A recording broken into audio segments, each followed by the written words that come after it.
ஹல்லேலூயா, ஹல்லேலூயா, ஹல்லேலூயா. கர்த்தருடைய பரிசுத்த நாமத்திற்கு மகிமை உண்டாவதாக.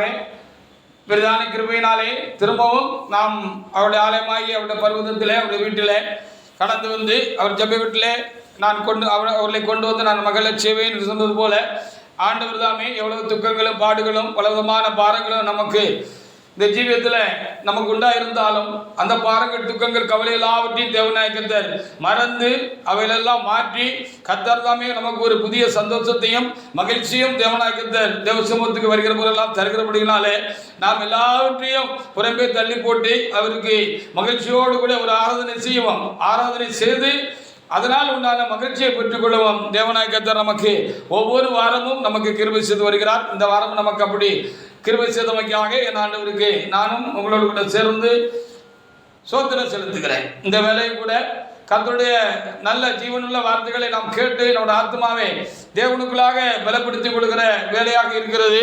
அதற்காக என் ஆண்டவருக்கு நான் ஸ்தோத்திரம் செலுத்துகிறேன். இந்த நாளுக்குரிய வார்த்தைகளுக்காக அவருடைய சமூகத்தில் மன்றாடி நின்ற பொழுது என் தேவனாய கர்த்தர் தாமே ஏசாயா புஸ்தகத்தில் 48ஆம் அதிகாரத்தில் 10வது வசனத்தை தேவனாய கர்த்தர் இன்றைக்கு நமக்கு நல்ல வார்த்தையாக தேவனாய கர்த்தர் தந்திருக்கிறார். ஏசாயா புஸ்தகத்தில் 48ஆம் அதிகாரத்தில் 10வது வசனத்தை ஒரு தேவனுடைய பிள்ளை எடுத்தவர்கள் எழுந்து நின்று வாசிக்கலாம். வாசிங்க. ஏசாயா 48:10 வாசிங்க. இதோ உன்னை புடமிட்டேன், வெள்ளியை போல் அல்ல,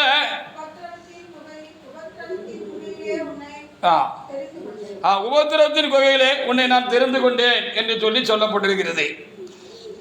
சில வேளைகளில் பல வேளைகளில் நாம் உபத்திரப்படுகிறோம். பல வகையிலும் நாம் உபத்திரப்படுகிறோம். மனிதர்களால் உபத்திரப்படுகிறோம், சூழ்நிலைகளால் உபத்திரப்படுகிறோம். சாத்தான் நம்மை உபத்திரப்படுத்துகிறான். அல்லது அவருடைய ராஜ்யத்தின் வேலை நிமித்தம் அவருடைய ஊழியங்கள் நிமித்தம் நாம் என்ன செய்கிறோம்? உபத்திரப்படுகிறோம். ஆனாலும் அந்த உபத்திரவம் வருகிறது நமக்கு ஒரு வகையில் அவசியம்தான் என்று சொல்லி நாம் இந்த வார்த்தைகள் மூலமாக நாம் அறிய முடிகிறது. அதற்காக ஆண்டவருக்கு நாம் ஸ்தோத்திரம் செலுத்துவோமாக. உபத்திரம் வருகிறது ஒரு வகையில் தேவையாக இருக்கிறது. ஆண்டவர் சொல்லுகிறார், உபத்திரத்தின் குகையிலே நான் உன்னை என்ன செய்து கொண்டேன்? தெரிந்து கொண்டேன் என்று சொல்லியிருக்கிறபடினாலே தெரிந்து கொள்ளப்பட்டவர்களுக்கு, தேவனால் அழைக்கப்பட்டவர்களுக்கு, தேவனுடைய வழியிலே அவருடைய பாதையிலே உண்மையாக உறுதியாக நடக்கிறவர்களுக்கு உபத்திரவம் வருகிறது என்று சொல்லி நம்மை பார்க்கிறோம். அந்த உபத்திரவம் நம்முடைய விசுவாசம், நம்முடைய பக்தி, தேவ அன்பு இவர்களிலே நாம் எந்த அளவுக்கு பலமாக இருக்கிறோம், உறுதியாக இருக்கிறோம் என்பதை அது புடமிட்டு பார்க்கிறது என்று சொல்லி பார்க்க முடிகிறது. அதற்காக நாம் ஆண்டவரை நாம் ஸ்தோத்திரம் செலுத்துவோமாக. நீதிமொழிகளின் புஸ்தகத்தில் 17ஆம் அதிகாரத்தில் 3வது வசனத்தை நம்ம வாசிக்கிற பொழுது தங்கம் இருக்கிறது, பொன் என்று சொல்லுகிற அந்த தங்கம் இருக்கிறது. அந்த தங்கத்தை மண்ணிலிருந்து வெட்டி எடுக்கிறார்கள் என்று சொல்லி அறிந்திருக்கிறோம். அதை மண்ணிலிருந்து அந்த உலகத்தை வெட்டி எடுக்கிற பொழுது அது என்ன செய்கிறதில்லை? பளபளக்கிறதில்லை, மினுங்கிறதில்லை என்று சொல்லி பார்க்கிறோம். அதிலே சில கல்லுகளும் மண்ணுகளும் பலவிதமான பூமியில காணப்படுகிறான அசுத்தங்களும் அதில் என்ன செய்யுமா?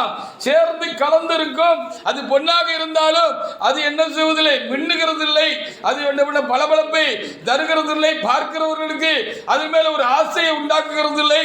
அது பொண்ணா இருந்தாலும் பிரயோஜனப்படுகிறது இல்லை என்று சொல்லி நாம் பார்க்கிறோம். அதற்காக அதை என்ன செய்வார்கள் என்று சொல்லி நீதிமொழிகள் புஸ்தகத்தில் 17வது அதிகாரத்தில் 3வது வசனத்தில் அங்கே எழுதி கொடுக்கப்பட்டிருக்கிறது. எடுத்த ஒரு தேவனுடைய பிள்ளை வாசிக்கலாம். நீதிமொழிகள் 17:3 வெள்ளியை குகையும் பொன்னை புடமும் சோதிக்கும்.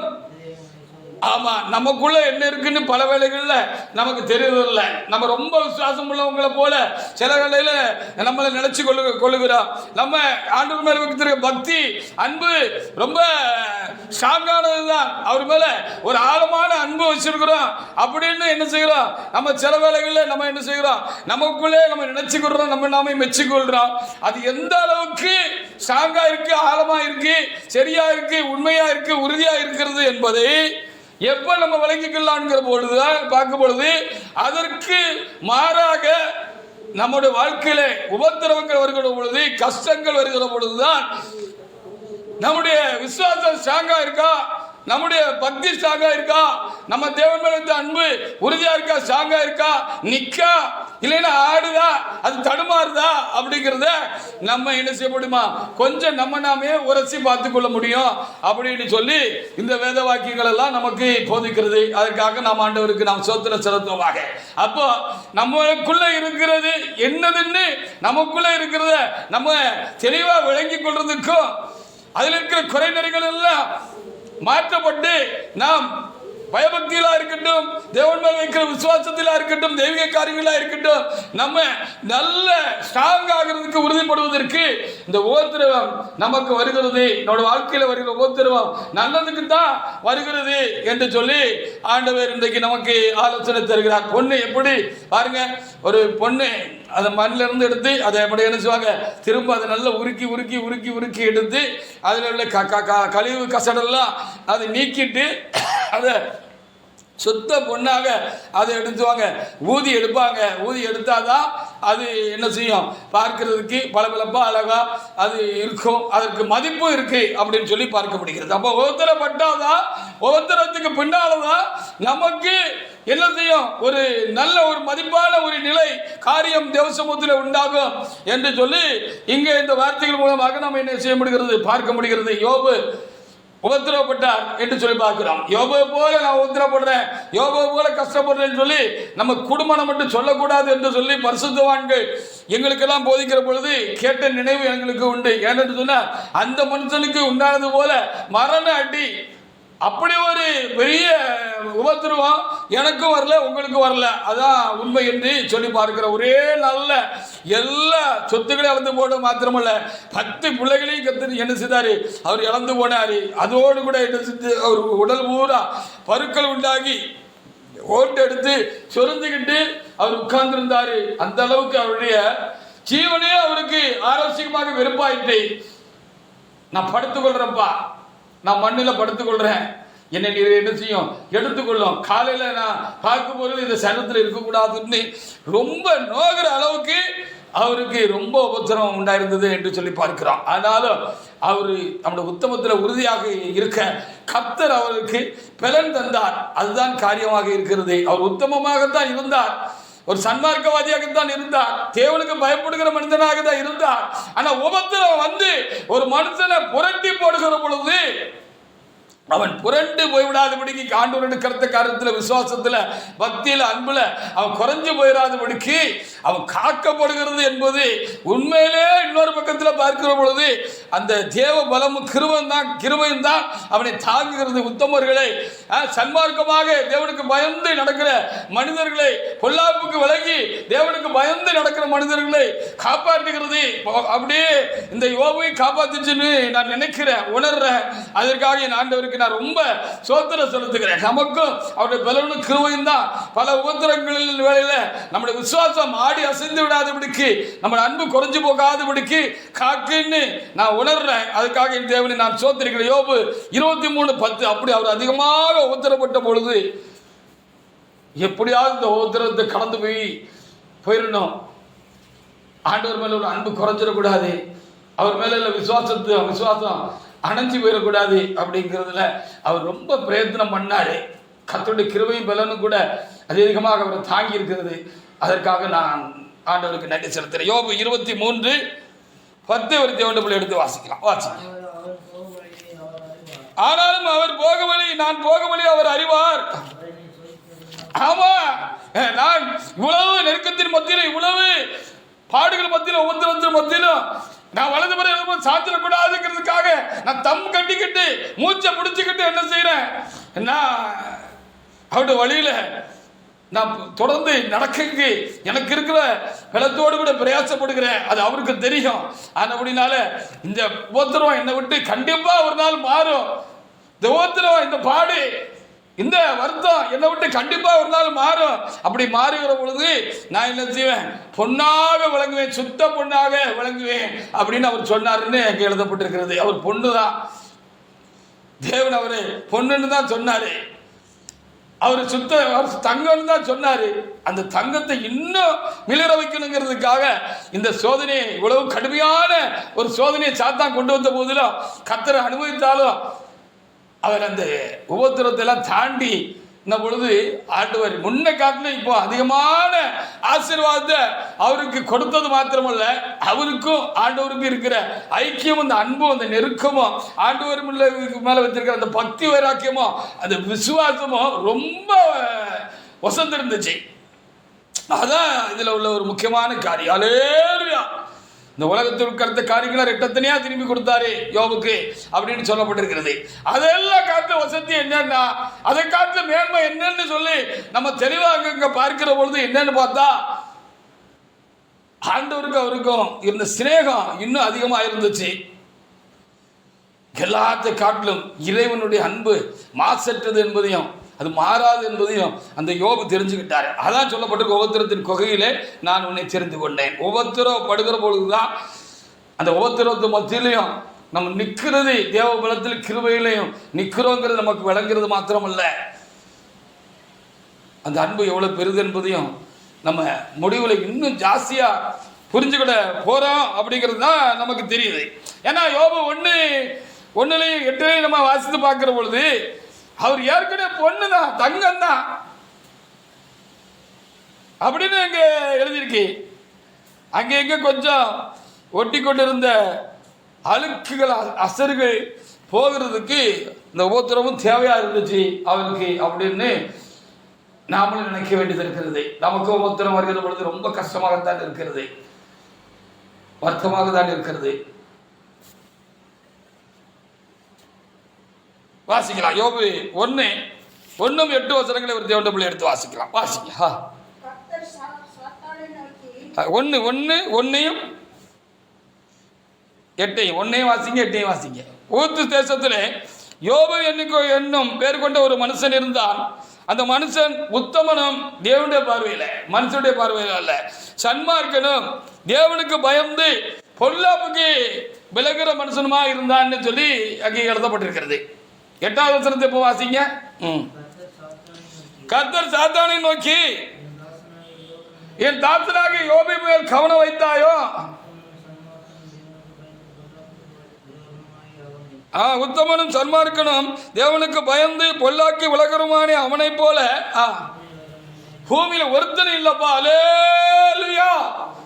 ஆமா, அவனை மாதிரி ஒரு நல்ல ஒரு பக்தன் இந்த உலகத்துல இல்லை, அவனுக்கு சமமான ஒருத்தம் கூட இல்லை. எல்லாரும் யோபுக்கு கீழே தான் இருக்காங்க அப்படின்னு ஆண்டவரே என்ன செஞ்சாரா மெச்சி கொண்டாங்கன்னு சொல்லப்பட்டிருக்கிறார். அந்த அளவுக்கு நம்மளை மெச்சிக்கொள்கிற மாதிரி நம்ம இருக்கோமான்னு தெரில. எப்படியோ நமக்கும் ஒருத்தரம் வரதான் செய்யுது.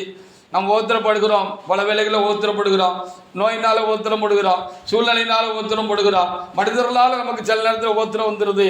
தேவனுடைய ராஜ்யத்தினும் தான் நம்ம ரொம்ப ஓத்திரப்படுகிறோம். சில வேலைகளில் ஊழியங்களில் ஊழியக்காரர்கள் நாங்களும் ஒவ்வொருத்தரும் அனுபவிக்கிறோம்.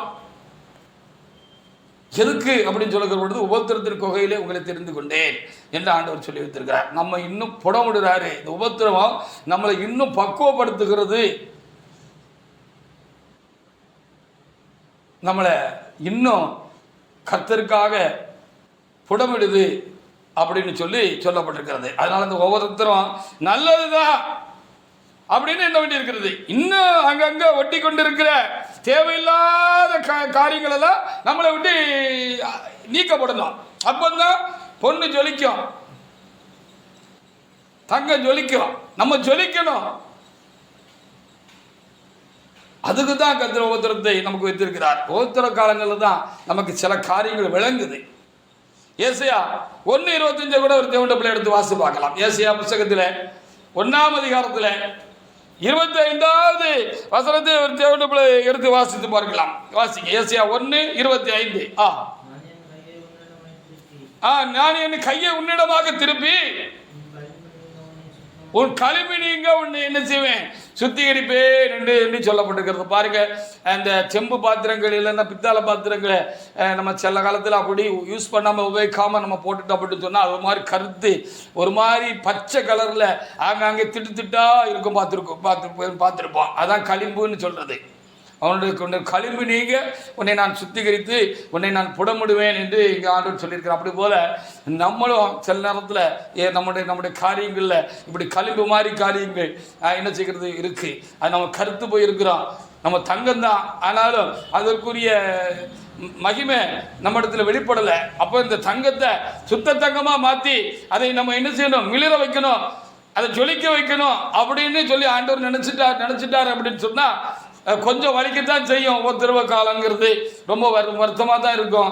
அப்படிப்பட்ட காரியங்களை அவர் என்ன செய்தார், நமக்கு உண்டாக்குகிறார் அல்லது அனுமதிக்கிறார் என்று சொல்லி நாம் என்ன செய்ய முடிகிறது, பார்க்க முடிகிறது. அதற்காக நாம் ஆண்டவருக்கு நாம் ஸ்தோத்திரம் செலுத்துவோமாக. 2 தீமோத்தேயு புத்தகத்தில் 2ஆம் அதிகாரத்தில் 20-21 வசனங்களை வாசிங்க. அப்போ இன்னும் சரி பண்ண வேண்டிய காரியங்கள் நமக்குள்ளே மறைந்திருக்கிறது, நமக்கே தெரியல, நமக்கே விளங்கல. இந்த காரியம் இவ்வளவு நாள் எனக்குள்ளேயே ஒட்டிக்கிட்டு இருந்துச்சு, என்னுடைய ஆத்மாவில இருந்துச்சு, என்னுடைய ஜீவியத்தில் இருந்துச்சு அப்படிங்கிறது பல வேளைகளில் நமக்கு என்ன செய்கிறது இல்லை. சும்மா சமாதானமாக இருக்கிற காலங்களில் நமக்கு புலப்படுகிறது இல்லை, விளங்குகிறது இல்லை, நம்மளால் உணர முடிகிறது இல்லை. சில உபத்திரவங்கள், சில பாடுகள், வழிகள் நமக்கு வாழ்க்கையில் தேவன் அனுமதிக்கிற பொழுதுதான், அல்லது சில குறைவுகளை தேவனாக்கத்தை நம்முடைய வாழ்க்கையிலே அனுபவிக்கிற பொழுதுதான், இல்லை நமக்குள் இருக்கிறான சில காரியங்களுடைய அழுத்தம் எந்த அளவுக்கு இன்னும் தேவனை நெருங்கி சேருவதற்கு, கிட்டு சேருவதற்கு நம்முடைய சுபாவங்கள், நம்முடைய பலவீனங்கள் எந்த அளவுக்கு ஒரு இடைவெளியை உண்டாக்கி கொண்டே இருக்கிறது, அது தடையா இருக்கிறது என்கிறதான காரியங்களை நாம் உணரும்படியாக நம்மை கர்த்தர் கைவிட்டது போல இமைப்பொழுது உன்னை கைவிட்டேன், உருக்க இறக்கங்களினால் நான் என்ன செய்தேன், உன்னை சேர்த்து கொண்டேன் என்று சொல்லப்பட்ட அந்த வார்த்தையின்படி என்ன உண்டாகுதான், அங்கே ஆண்டு நம்ம சேர்த்து கொள்கிறார் என்று சொல்லி பார்க்க முடிகிறது. அப்படிப்பட்ட ஒரு சூழ்நிலை நமக்கு என்னவாகிறது, உண்டாகிறது என்று சொல்லி நாம் என்ன செய்ய முடிகிறது, பார்க்க முடிகிறது. அவைகளுக்காக நாம் ஆண்டவருக்கு நாம் அதிகமாக நாம் என்ன செய்ய வேண்டும், ஸ்தோத்திரம் செலுத்த. அப்போ தான் நமக்கு விளங்குது, ஓ இது நமக்குள்ள தானே இவ்வளவு காலமாக ஒளிஞ்சு இருந்துச்சு, நமக்கு நம்மளை பற்றி சரியாக விளங்காம தானே இருந்துச்சு அப்படின்னு சொல்லி நம்ம விளங்கி கொண்டு, ஆண்டவரே என்னை தாழ்த்துகிறேன், ஆண்டவரே என்னை நீர் என்ன செய்யும், பக்குவப்படுத்துங்க ஐயா, என்னை பரிசுத்தப்படுத்துங்க ஐயா அப்படின்னு கேட்குற மாதிரி சில காரியங்கள் நமக்குள்ள உண்டாகுது. நாமும் பரிசுத்தம் அடைகிறோம். அதுவும் கிருபைதான், நம்ம பரிசுத்தமாகிறது கிருபைதான். நாம் இறைவனை நெருங்கி சேர்க்கிறதும் கிருபைதாங்கிறத இந்த ஓத்தர காலங்களில் தான் நம்ம என்ன செஞ்சுக்கிறோம், புரிஞ்சுக்கிறோம். தாழ்மை உண்டாகிறது, பணி உண்டாகிறது, நம்ம ஒன்றுமில்லைங்கிறது எல்லாம் அப்பதான் நமக்கு என்ன செய்கிறது தெரிகிறது. 2 தீமோத்தேயு 2ஆம் அதிகாரத்தில் 20-21 வசனங்களை ஒரு தேவண்ட பிள்ளை எடுத்து வாசிக்கலாம். 2 தீமோத்தேயு 2:20-21. அதுக்கப்புறம் இந்த அழுக்கு அசரு இதெல்லாம் நம்மளை விட்டு மாறுகிற பொழுது நமக்கே தெரியுது, இப்போ நம்ம கொஞ்சம் பெட்டராக இருக்கோம், பெஸ்ட்டாக இருக்கோமோ இல்லையோ, கொஞ்சம் பெட்டராக மாறி இருக்கோம், பெஸ்ட்டாக ஆகணும் அப்படிங்கிற ஒரு தெளிவு நமக்கு வருகிறது. அதற்காக நாம் ஆண்டவருக்கு நாம் ஸ்தோத்திரம் செலுத்துவோமாக. வாசிக்கலாம் 20-21. ஒரு பெரிய வீட்டிலே பொன்னும் அல்லாமல் மரமும் மண்ணுமான பாத்திரங்களும் உண்டு, அவைகளில் சில கணத்திற்கும். ஆமா, நம்ம ஆண்டவருக்கு பிரயோஜனமான ஒரு நல்ல கனமுள்ள பாத்திரமா இருக்கணும்னு கத்திருத்து முன்குறிச்சு வச்சிருந்தாருன்னா அவங்களுக்கு தான் அதிகமான நெருக்கமும் பாடும் பிரச்சனைகளும் உபத்திரங்களும் வழிகளும் அதிகமாக இருக்கும். சரீரத்தில் உண்டாகிற வழியை காட்டிலும் ஒரு மனிதனுக்கு ஆத்ம ரீதியாக உண்டாகிற வழி தான் ரொம்ப வேதனையானது, பாதிப்பானது என்று சொல்லி பார்க்கிறோம். 21 கொடுப்பு வாசிக்க. ஆகையால் ஒருவன் இவைகளை விட்டு தன்னை சுத்திகரித்துக் கொண்டால் அவன் பரிசுத்தமாக்கப்பட்டதும் எஜமானுக்கு உபயோகமானதும் எந்த நற்கிரிக்கைக்கும் ஆயத்தமாக்கப்பட்டதுமான கணத்துக்குரிய பாத்திரமாக என்ன செய்கிறான் இருப்பா அப்படின்னு சொல்லப்பட்டிருக்கிறது. நல்லதுக்கு தான் ஆண்டவர் நமக்கு கஷ்ட நஷ்டங்களை நம்முடைய வாழ்க்கையில உண்டாக்குறாரு என்று சொல்லி அதான் உபத்திரம். நமக்கு வர கஷ்ட நஷ்டம் தான் உபத்திரம், பாடுகள் என்று சொல்லலாம். நல்லதுக்கு தான். நம்முடைய ஆவிக்குரிய வாழ்க்கையிலே நம்ம இன்னும் தேவனிடத்தில் தேவனுக்கு முன்பாக நாம் அப்படியாக ஜொலிக்கணும், பளபளப்பாக நம்ம இருக்கணும். அவருக்கு மாத்திரமல்ல அநேகருக்கு நம்ம பிரயோஜனமாக இருக்கணும். நம்ம வாழ்க்கையில் இன்னும் அநேக காரியங்களை நான் கற்றுக்கொண்டு படிப்பிக்கப்பட்டு நாம் என்ன செய்யணும், கர்த்தருக்கு ஒரு பிரயோஜனமான ஒரு பாத்திரமாக இருக்கணுங்கிறதுக்காகத்தான் இப்படி இருக்கான். 119வது சங்கீதத்தை எழுதின சங்கீதக்காரர் 119:71 இப்படி எழுதி வச்சிருக்கிறாரு. சொல்லும் போது பல வேளைகளை சிறு பிள்ளைகளை போல நமக்கு ஆவிக்குரிய வாழ்க்கையில் நமக்கு சிறு பிள்ளைகளை போல நம்ம என்ன செய்கிறது இல்லை, சில காரியங்கள் விளங்குறது இல்லை, புரிய மாட்டுக்கு. ஆனால் அனுபவம் தான் அதை கற்றுக் கொடுக்கு, புரிய வைக்கி. அதுக்கு இந்த கஷ்ட நஷ்டங்கள், இந்த உபத்திரங்கள் காரியமாக இருக்கு, தேவையாக இருக்குன்னு நம்ம உணர வேண்டியதாக இருக்கு. அந்த சங்கீதக்காரர் அங்கே நமக்கு சொல்லிட்டு போயிருக்கிறாரு. சங்கீதம் 171 ஒரு தேவனுடைய பிள்ளை எடுத்து வாசிக்கலாம். நான் உபத்திரப்பட்டது எனக்கு நல்லது, அதனால் உங்களுடைய பிரமாணங்களை நான் என்ன செய்கிறேன், கற்றுக்கொள்கிறேன் என்று சொல்லி சொல்ல. அப்போ நம்ம சில காரியம் நமக்கு ஆவிக்குரிய வாழ்க்கையில் விளங்க மாட்டுது, நமக்கு புரிய மாட்டுது. இல்லைன்னா ஏதோ ஒரு காரியம் நம்ம கண்ணை மறைச்சி வச்சிருக்கு, இல்லைன்னா ஏதோ ஒன்று நம்மளை பெரிய ஆளாக நினைக்க சொல்லுது. நமக்கு தாழ்மை இல்லை, நம்மக்கிட்ட இருக்கிறது எல்லாம் ஏதோ நம்ம சொந்த சரக்குன்னு நினைக்கிற மாதிரி சில காரியங்களை குறித்து, நமக்குள்ள நம்மகிட்ட இருக்கிற தாளந்துகளை குறித்து, ஜப வாழ்க்கையை குறித்து, இல்லது ஊழியக்காரங்க அவங்களிலிருந்து விளங்குற வல்லமையை குறித்து, அவருடைய கிருபா வரங்களை குறித்து, அவங்களுக்கு உண்டாயிருக்கிறதான ஒரு பெரிய கூட்டமுள்ள சபையை குறித்து, ஜனங்கள் மத்தியில் அவர்களுக்கு உண்டாயிருக்கிற பேரை குறித்து, புகழை குறித்து உள்ளுக்குள்ள ஒரு தப்பறையான ஒரு உணர்வு இருக்கலாம். அப்போ ஒரு சின்னதாக ஒரு தட்டுற மாதிரி ஒரு உபத்திரம் நமக்கு வந்துச்சு அப்படின்னு சொன்னா, எல்லாம் இரவு ஆண்டவருடையது, அவர் இரவுலா இலவசமாக நமக்கு என்ன செஞ்சிருக்கிறாரு, தந்திருக்கிறாரு அப்படின்னு சொல்லி நமக்கு உணர முடியும். ஒரு ஏழையாக இருக்கிற பெண் பக்கத்தில் இருக்கிற ஒரு பணக்கார பெண்ணு கூட ஒரு பழக்கம் ஏற்பட்டு அந்த சிநேகம் அதிகமாகி ஒரு பொது குடும்ப விழாவுக்கு 2 பேரும் போகணும்னு ஒரு சூழல் வருகிறது. 2 பேரும் போகிற பொழுது இந்த பணக்கார பெண்ணு இந்த ஏழை பெண்ணு நமக்கு ரொம்ப குற்றத்தோழி ஆகிட்டா, ரொம்ப நெருங்கின சிநேகிதி ஆகிட்டா. அவள் எப்படி இந்த குறைஞ்ச வஸ்திரங்களை போட்டு சரியான ஆபரணங்கள் இல்லாமல் நம்ம கூட வரக்கூடாது, நமக்குள்ளான கணம் அவளுக்கு கிடைக்கணுங்கிறதுக்காக தங்களிடத்தில் இருக்கிற விலையுறந்த நகைகளையும் ஆடை ஆபரணம் கொடுத்து அவளுக்கு போட்டு உடுத்தி அழகு பார்த்து தம்ம கூட கூட்டிகிட்டு போகிறான்னு வச்சுக்கோங்களேன். அப்போது இதெல்லாம் போட்ட உடனே அந்த பொண்ணுக்கு கண்ணாடியில் பார்க்குற பொழுதும், அங்கே அந்த பொது நிகழ்ச்சிக்கு விழாவுக்கு போகிற பொழுது அங்கே எல்லாரும் அவளை பார்த்து அவளை அழகை பார்த்து வச்சு கொள்கிற பொழுது தன்னறியாமல் எல்லாம் இரவலுங்கிறது அந்த பெண்ணுக்கு மறந்து போகிறதுக்கு பல சூழ்நிலைகளில் வாய்ப்பு இருக்கு.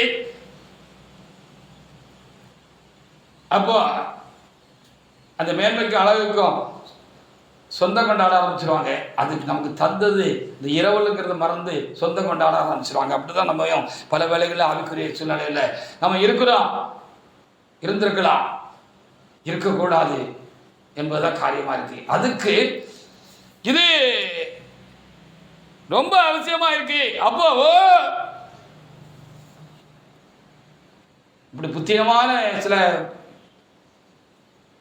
காரியங்கள், நம்ம கெடுக்கக்கூடிய காரியங்கள், மற்றவங்களுக்கு முன்னால முகச்சொலிக்கக்கூடிய காரியம் நம்முடைய ஆவிக்குரிய வாழ்க்கையில நமக்குள்ள இருந்திருக்கிறது.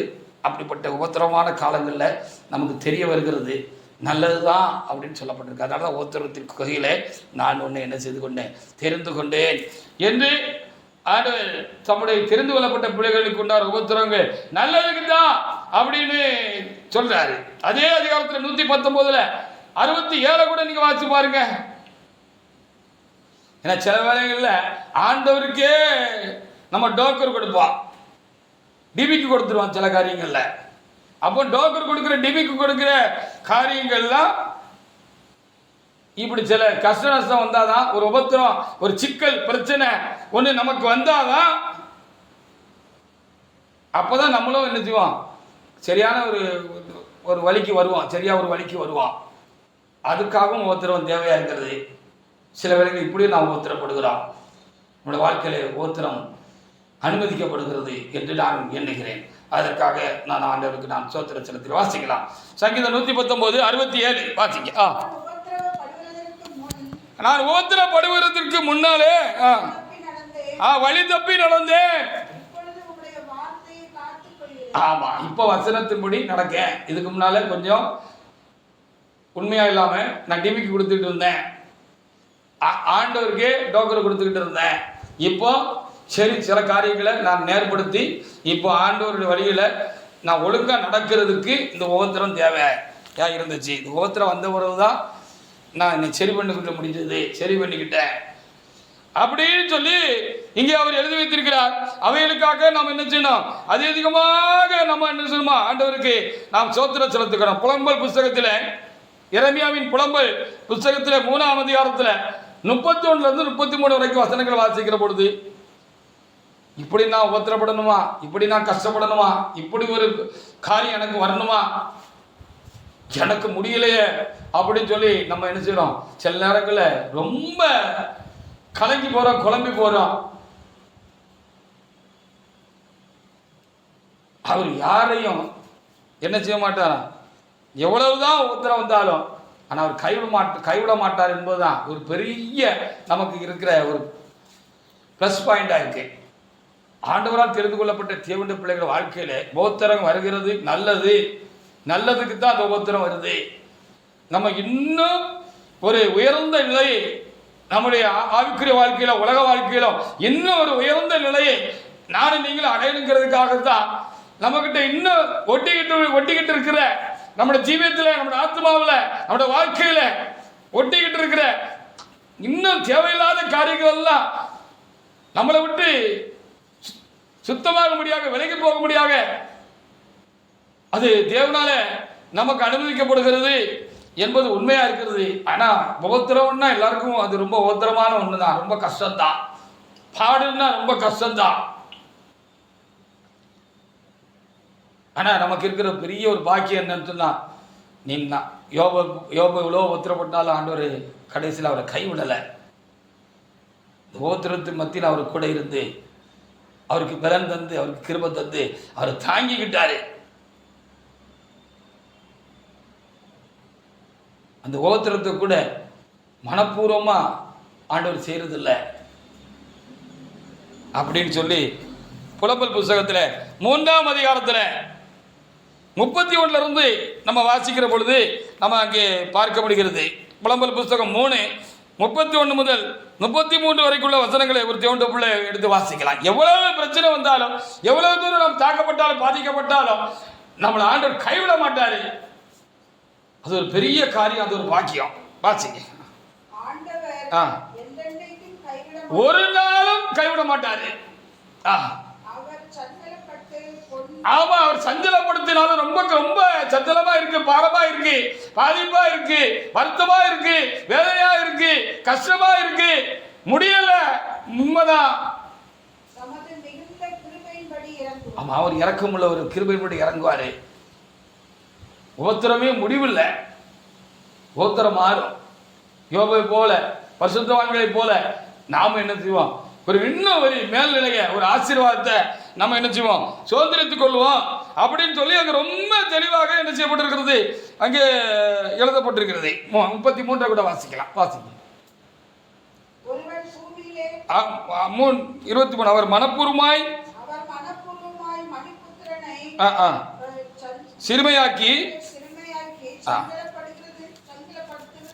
ஆமா, நம்ம பிள்ளைகளை நம்ம மனப்பூர்வமா அவங்கள கடிச்சுக்கொள்வோமா, தண்டிப்போமா, அவங்க நல்லா இருக்கணுங்கிறதுக்காக தான் சில வேளைகளில் அவங்ககிட்ட கொஞ்சம் கடினமாக நம்ம நடந்து கொள்கிறோம். இல்லை கடினமாக இருக்கிற மாதிரி நம்ம என்ன செஞ்சுக்கிட்டோம், காட்டிக்கிறோம். ஒரு அடி போடுறோம், சத்தம் போடுறோம். இங்கே உள்ள பாசில் படுறதுனா பிள்ளைகளை பறையிறோம். ஆனால் அதை மனசார செய்வோமா? இல்ல. ஒரு பக்கம் நமக்கே கஷ்டமா இருக்கு, வருத்தமா இருக்கும். ஆனாலும் அந்த பிள்ளைகளிடத்துல காட்டுற அந்த அறியாமை நீக்கணுமே, அது நிமித்தம் அந்த பிள்ளைகள் இன்னும் ஒரு வளர்ச்சி இல்லாம இருக்கிறாங்களே, அவங்களுக்கு இதனால சில குறைவுகள் உண்டாயிருக்கு அப்படிங்கிறதுக்காக சில நேரத்தில் என்ன செய்ய வேண்டியிருக்கிறது, அந்த பிள்ளைகளுக்கு கொஞ்சம் கடினமா ஹார்டா நம்ம காட்டிக்கிட வேண்டியிருக்கு, நடந்து கொள்ள வேண்டியது இருக்கு. இது தகப்பன் பிள்ளைகளுக்குள்ள உறவு, பெற்றோர்களுக்கும் பிள்ளைகளுக்குள்ள உறவுல இருக்கிற போல தான் நமக்கு எவ்வளோ ஒருத்தர் வந்தாலும் ஆண்டவர் கைவிட மாட்டார். அது மனசார நம்மளை என்ன செய்யறதில்ல, உபத்திரப்படுத்துறது இல்லை அப்படின்னு சொல்லப்பட்டிருக்கிறது. அதுதான் நமக்கு இருக்கிற ஒரு பெரிய ஆசீர்வாதம். ஆனால் அப்படி நான் தேவனுடைய பிள்ளைகளை நமக்கு உபத்திரம் வந்தாலும் அது நல்லதுக்கு தான் வருது. நாம் இப்போ கர்த்தருக்குள்ள வளர்றதுக்கு, பலப்படுவதற்கு, நம்ம இன்னும் உலக பிரகாரமாக சரீர பிரகாரமாக நம்ம ஆசீர்வதிக்கப்படுவதற்கு தான் வருது. எல்லாவற்றுக்கும் மேலாக இது நம்ம உடம்படுது. நம்ம ஆண்டவர் மேல் வச்சிருக்கிற விசுவாசம் எவ்வளவு உறுதியா இருக்கு, ஸ்ட்ராங்கா இருக்கு, சரியா இருக்கு. அவர் மேல வச்சிருக்கிற பக்தி, அன்பு பலமா தான் இருக்கணும். அப்படி இருக்கிறது எல்லாம் இந்த ஓத்திர காலங்களில் தான் நம்ம உறுதிப்படுத்திக் கொள்ள முடியுது அப்படின்னு சொல்லி நமக்கு பார்க்கிறோம். அதனால ஓத்திரம் வருகிறது நல்லதுதான் என்று சொல்லி நாம் திரும்பவும் நினைத்து பார்க்க வேண்டியதாக இருக்கிறது. அவர் கைவிட மாட்டாரு. அவருடைய பலனும் கிருபையும் நம்மளை எப்படி காத்துக்கொள்ளும். நம்ம உண்மையிலே கர்த்தருக்கு பிரியமா ஜீவிக்க நம்ம ஒப்பு கொடுத்திருக்கிறோம். இருக்கிற பலத்தோடு போராடுகிறோம்னா கர்த்தர் கண்டிப்பா ஒரு உண்மை உள்ள ஒரு விசுவாசிய ஊழியக்காரனை அவர் என்ன செய்ய மாட்டாரு, அந்த உபத்திரவம் புரட்டி போட்டு அவர்களை கொண்டு போடுவதற்கு அவர் ஒரு காலம் என்ன செய்ய மாட்டாரு, விட மாட்டாரு. அது முடிவு சரியா இருக்கும், நல்லதா இருக்கும். அதற்காக நாம் ஆண்டவருக்கு நாம் சோத்திர செலுத்தமாக 1 பேதுரு 4:12-13 வசனங்களை வாசிக்கிற பொழுது கஷ்டமாக தான் இருக்கிறது. நாம் சுத்த பொண்ணாக மாறுவதற்கு வேற வழியே இல்லை. இதான் ஒரே வழி. நம்ம சில பாடுகள் வழியாகத்தான் தேவன் ராஜ்யத்தை போய் சேர வேண்டியது இருக்கு. வழியில் நம்ம சரியாக வேண்டிய காரியங்களில் சரியாவதற்கு இந்த பாடுகள் வழியாகத்தான் போக வேண்டியிருக்கு. உபத்திரத்தின் வழியாகத்தான் நம்ம போக வேண்டியிருக்கு. திகைத்தாலும் கலக்கமாக இருந்தாலும் அப்படிப்பட்ட காரியம் நம்ம வாழ்க்கையில் உண்டாகிற பொழுது நாம் தேவனிடத்தில் கிருபை பெற்றுக்கொள்ள வேண்டியவர்களாக இருக்கிறோம். கிருபையை நம்ம கேட்டு பெற்றுக்கொள்ளணும். தாங்கக்கூடிய கிருபையை கேட்டு பெற்றுக்கொள்ள வேண்டியது ரொம்ப காரியமாக இருக்கிறது. 1 பேதுரு 4:12-13 வசனங்களை வாசித்து பார்க்கலாம். 1 பேதுரு 4:12-13 வசனம். பிரியமானவர்களே,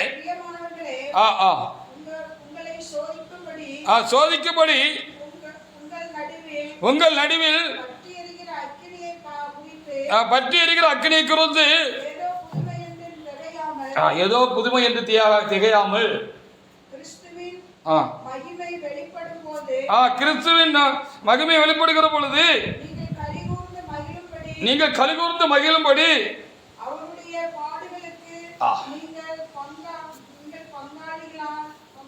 ஆனதால் சந்தோஷப்படுங்கள் என்று சொல்லுவது. பங்காளிகள் ஆனதால் சந்தோஷப்படுங்கள் சொல்லப்பட்டது. கிறிஸ்துவும் பாடுகள் வழியாக தான் அவர் பூரணப்பட்டு அவர் பரலோகத்துக்கு போனார்னு சொல்லப்பட்டிருக்கிறது. அவருக்கு உபத்திரவம் பாடுகள் தேவையாக இருந்துச்சுன்னு சொல்லப்பட்டிருக்கிறது. அப்படியானால் நமக்கும் உபத்திரவம் பாடுகள் கண்டிப்பாக நல்ல கிறிஸ்தவனுக்கு வரதான் செய்யும். தேவபக்தியாக நடக்க மனதாக உள்ள யாவரும் துன்பப்படுவார்கள் என்று தான் எழுதப்பட்டிருக்கிறது. தேவபக்தியாக நடக்க மனதாக இருக்கிறவங்க எல்லாரும் சந்தோஷமாக இருப்பாங்க, மகிழ்ச்சியாக இருப்பாங்க அப்படின்னு சொல்லப்படலை. அவர்களுக்கு தான் துன்பம் வரும். அவர்களை தான் உபத்திரம் தேடி வரும். சாத்தான் அவர்களை தான் உபத்திரப்படுத்துவான். ஏன்னா இவன் தேவபக்தியாக நடக்கணுங்கிறதுல உத்தமமா உறுதியா இருக்கான். ஆனா அப்படின்னால இவன் உத்தமத்தின உறுதியில் இருந்து இவனை எப்படியாவது அசைச்சு இவனை தள்ளி போட்டுடணும். அப்படிங்கிறது தான் உத்தரவு வருது. ஹல்லேலூயா. அது ஒவ்வொருத்தருக்கும் ஒவ்வொரு வகையில் வருது, ஒவ்வொரு மாதிரி வருது, ஒவ்வொரு ரூபத்தில் வருது. எனக்கு ஒரு மாதிரியா இருக்கலாம், உங்களுக்கு ஒரு மாதிரியா இருக்கலாம். எப்படி இருந்துட்டு போட்டோம். நாம பாடுகள் வழியாகத்தான் பூர்ணப்பட்டு பரிசுத்தமடைந்து தேவனிடத்தில் போக வேண்டியிருக்கிறது. அதில் நம்ம கற்றுக்கொள்கிற காரியங்கள் உண்டு. கற்றுக்கொள்கிறோம், தெரிந்து கொள்கிறோம், புரிந்து கொள்கிறோம், உணர்வடைகிறோம், தாழ்மைப்படுகிறோம். நாம் ஒன்றுமில்லை என்பதை உணர்கிறோம். எல்லாம் கிருபைதான் என்பது சரியாக நமக்கு விளங்குகிறது. நாம் தேவனுடைய ஆதாரத்தில் தான் நாம் இதுவரைக்கும் ஓடி வந்திருக்கிறோம் என்பதெல்லாம் இந்த நெருக்க காலத்தில் தான், உத்தர காலத்தில் தான் ஒரு மனுஷனுக்கு விளங்குது. இது ரொம்ப அவசியமாக இருக்கிறது. எங்கடையாவது நமக்கு அறியாமல் நம்மளை ஒரு பொட்டு நினச்சிக்கிட்டு இருந்தோம், நமக்குள்ள ஒரு பெருமை ஒட்டிக்கிட்டு இருந்துச்சு அப்படின்னா அதெல்லாம் இருந்த இடம் தெரியாமல் காணாமல் போயிடுது. நாம் கடவுளுக்குள்ள கிறிஸ்துக்குள்ள ஒரு பக்குவப்பட்ட ஒரு நிலைக்கு நம்ம மாறுறோம். முன்ன காட்டில் நம்முடைய ஆவிக்குரிய வாழ்க்கை இப்போ இன்னும் பிரகாசமாக இருக்கு. அது மற்றவர்களுக்கும் தேவனுக்கும் பிரயோஜனப்படுற மாதிரி இப்போ நம்ம இன்னும் ஆசீர்வதிக்கப்பட்டிருக்கிறோம். இதெல்லாம் ஒரு நல்ல காரியம். 1:1 கூட வாசித்து பாருங்க. அப்போ ஆண்டு வருகிற பொழுது அசுசியான காரியங்கள், கரை திரை இதெல்லாம் நம்மகிட்ட இருக்கக்கூடாதான். ஒரு கற்புள்ள கன்னியாக, ஒரு கல்யாணத்துக்கு சோடிக்கப்பட்ட ஒரு மணப்பெண்ணை மாதிரி எல்லாரும் பார்த்து வியக்கிற மாதிரி, ஆண்டவரும் பார்த்து சந்தோஷப்படுற மாதிரி நம்மளை மாற்றுறதுக்கு இந்த ஓத்திரம் தேவையாக இருக்குது. நம்ம அலங்கரிக்கிறது இந்த ஓத்திரம் தான் என்று நாம் அறிந்து கொள்ள வேண்டியதாக இருக்கிறது. அப்போ ஆண்டவருக்கு வரும்பொழுது நம்மகிட்ட எந்த சின்ன குறையும் இல்லாமல், கரதிரையெல்லாம் இல்லாமல் நம்ம ஒரு ஒரு நல்ல ஒரு கற்புள்ள கன்னியாக நம்ம காணப்படுவதற்கு, நம்ம பாதுகாக்கப்படுவதற்கு இது காரியமாக இருக்குது. சரியா இருக்க முடிவு என்று சொல்லி நாம் எண்ணுகிறோம். வாசிக்கலாம். 1:7 அழிந்து போகிற சோதிக்கப்படும்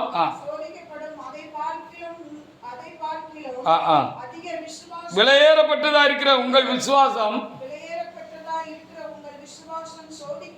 ஆமா,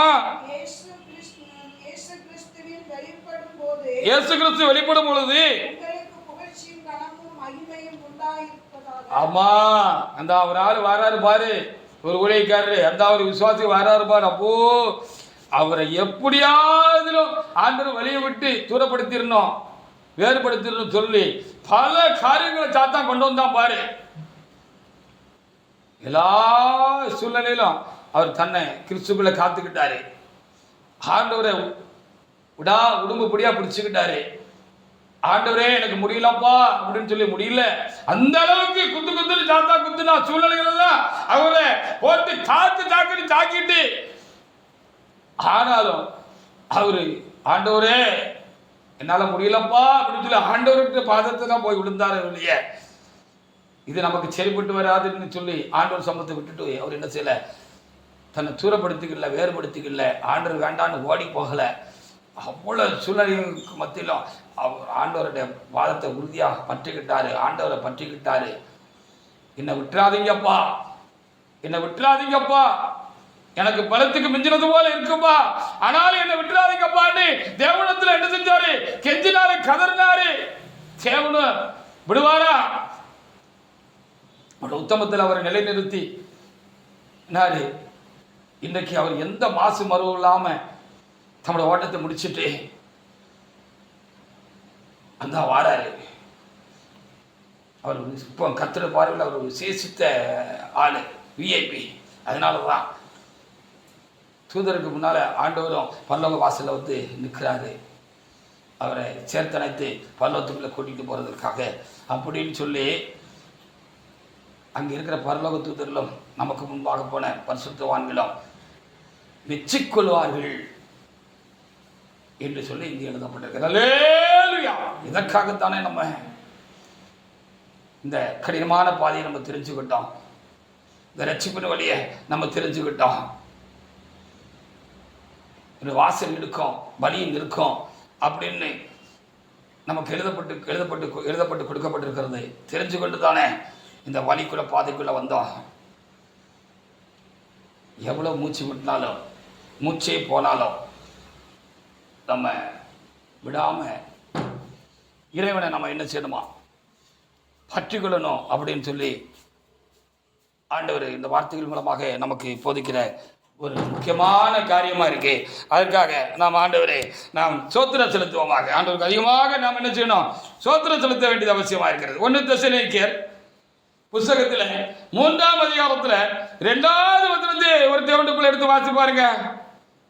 கண்டிப்பா நம்ம உபத்திரத்தில் விழுந்து சிக்கிக்கொள்ளாதபடிக்கு, சோதனைக்குட்படாதபடிக்கு, சோதனையில் மாட்டிக்கிடாதபடிக்கு, அசைக்கப்படாதபடிக்கு கண்டிப்பா தேவன் நம்ம காப்பார் தப்பி இருப்பார்.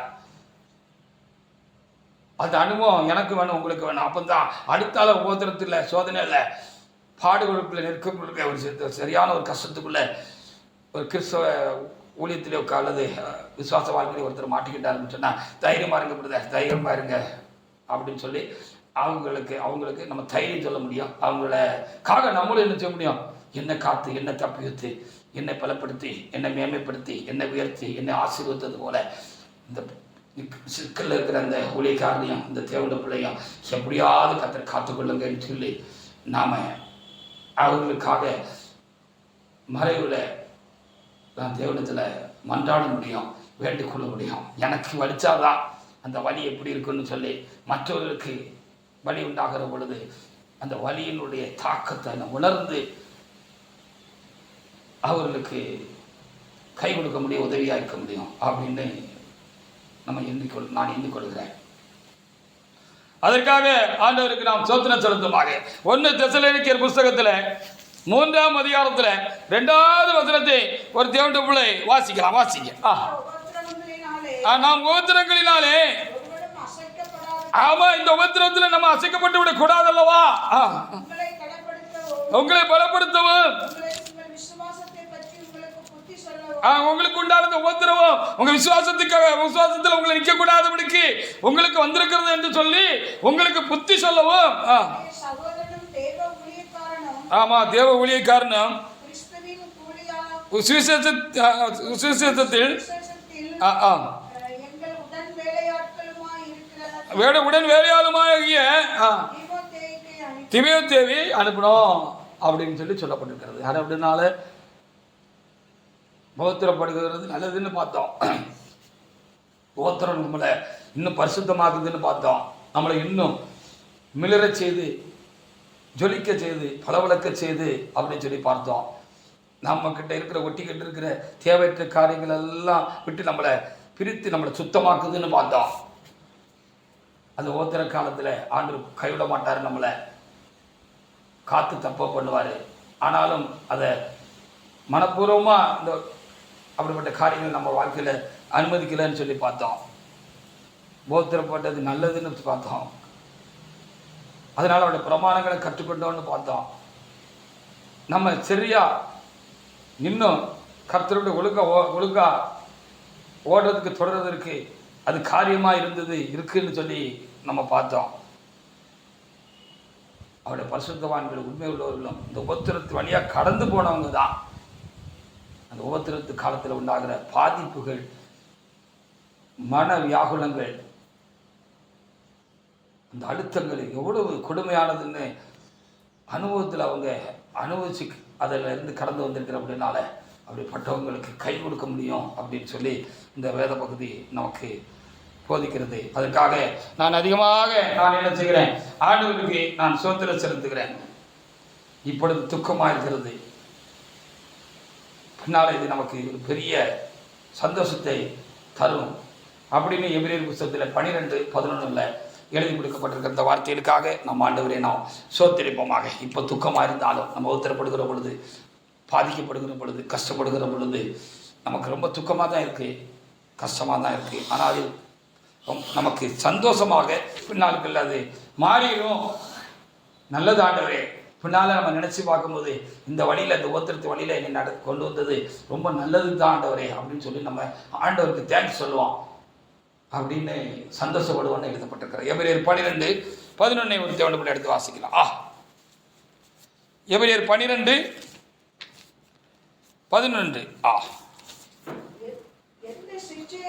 எந்த சிற்றையும் தற்காலத்தில் சந்தோஷமாய் காணாமல் துக்கமாய் காணும் ஆகிலும் பிற்காலத்தில் அதில் பழகினவர்களுக்கு நீதியாகிய சமாதான பலனை தரும் அப்படின்னு சொல்லி சொல்லப்பட்டிருக்கிறது. அதற்காக நாம் தேவராய்க்கத்திற்கு நாம் அதிகமாக என்ன செய்யணும், சோத்திரம் செலுத்த வேண்டியதெல்லாம் இருக்கிறோம். பரிசுத்தவான்கள் எல்லாரும் இந்த பாடுகள் வழியாகத்தான் கடந்து போனாங்க. அதை குறித்து மேன்மை பாராட்டினாங்க அப்படின்னு சொல்லி சொல்லப்பட்டிருக்கிறது. ரோமர் 5:3-4 வசனங்களில் நாம் அங்கே பார்க்க முடிகிறது. ரோமர் 5ஆம் அதிகாரத்தில் 3-4 வசனத்தை நாங்கள் வாசிக்கும் பொழுது, அவர் மூலமாய் இந்த கிருபையில் பிரவேசிக்கும் சிலாக்கியத்தை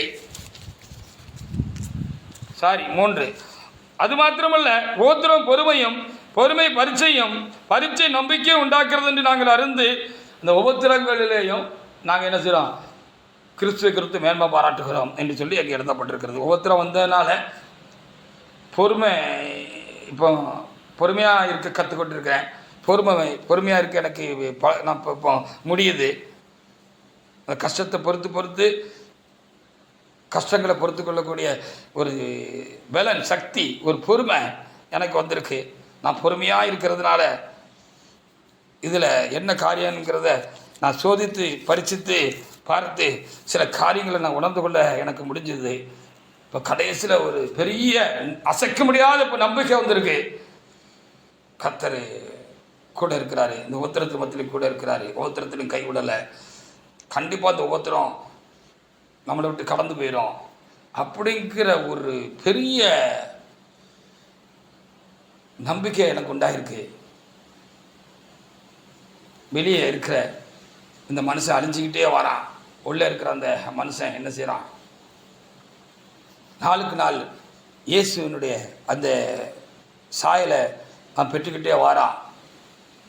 நான் மகிமை கிடந்து எனக்குள்ளேயே நான் மருவமாகிக்கிட்டு இருக்கேன். நான் இயேசுவின் சாயலாக மாறிக்கிட்டு இருக்கிறேன்ங்கிறது எனக்கு இப்போ நல்ல விளங்குது அப்படின்னு சொல்லி அவங்கெல்லாம் உணர்ந்தாங்க. அதனால இந்த உபத்திரவத்தை குறித்து அவங்க சந்தோஷப்பட்டாங்க, மேன்மை பாராட்டினாங்க. என்ன எழுதப்பட்டிருக்கிறது? அல்லேலூயா! உபத்திரம் நம்மை பரிசுத்தப்படுத்துகிறது, தேவனை போல நம்மை மாற்றுகிறது. இயேசுவினுடைய சாயல் நமக்குள்ளே உருவாவதற்கு இந்த உபத்திரவம் அவசியமாக இருக்கிறது, தேவையாக இருக்கிறது. அது நம்மை மேன்மைப்படுத்துகிறது என்று சொல்லி நமக்கு உணர முடிகிறது. 2 கொரிந்தியர் 4ஆம் அதிகாரத்தில் 16-17 வசனங்களை நாம் வாசித்து நாம் பிரசங்கத்துக்கு நிறைவை கொடுக்கலாம். பிரசங்கத்தை முடித்து நாம் கடந்து போவதற்கு கர்த்தர் நமக்கு உதவி செய்வாராக. 2 கொரிந்தியர் புஸ்தகத்தில் 4ஆம் அதிகாரத்தில் 16-17 வசனங்களை ஒரு தேவனுடைய பிள்ளை வாசிக்கலாம். ஆனபடியினாலே நாங்கள் சோர்ந்து போகிறது இல்லை, உங்கள் புறம்பான மனுஷனானது அழிந்தும் உள்ளான மனுஷனானது ஆமாம் அது புதுசாகிட்டே வருது.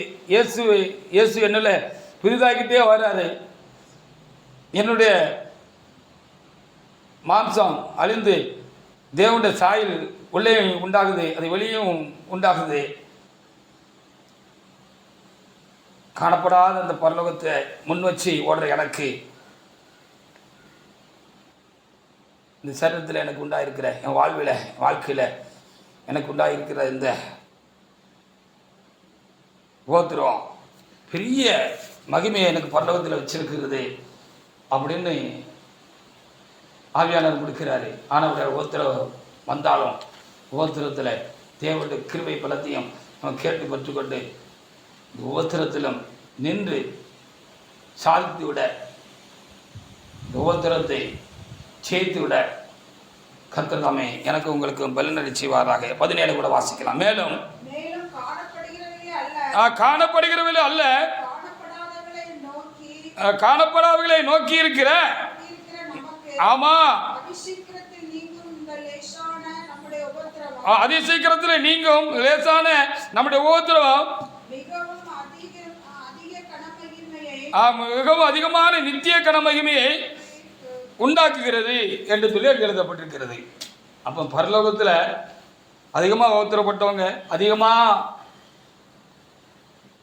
பாதிக்கப்பட்டவங்க, அதிகமாக தாக்குதலுக்கு ஆளானவங்க, காயப்பட்டவங்க அதிகமாக என்ன செஞ்சிருப்பாங்க, தங்களுக்குள்ள சுத்தமாகிக்கிட்டே இருந்திருப்பாங்க.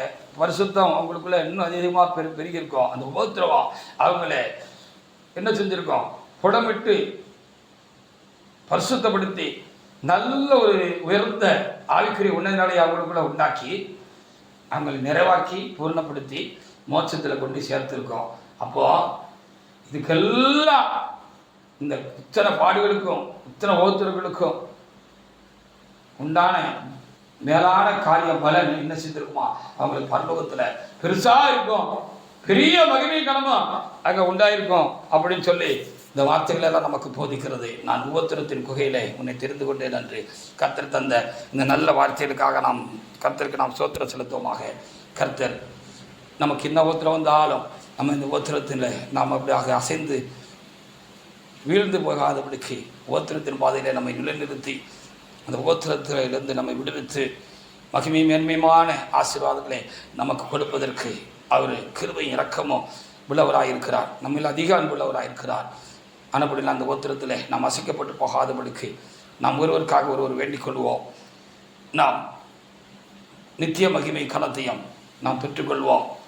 மேலான நமக்கென்று வைத்திருக்கிறான ஆசீர்வாதங்களையும் யோபே போல உபத்திரத்துக்கு பிற்பாடு நாம் பெற்றுக்கொள்வோம்.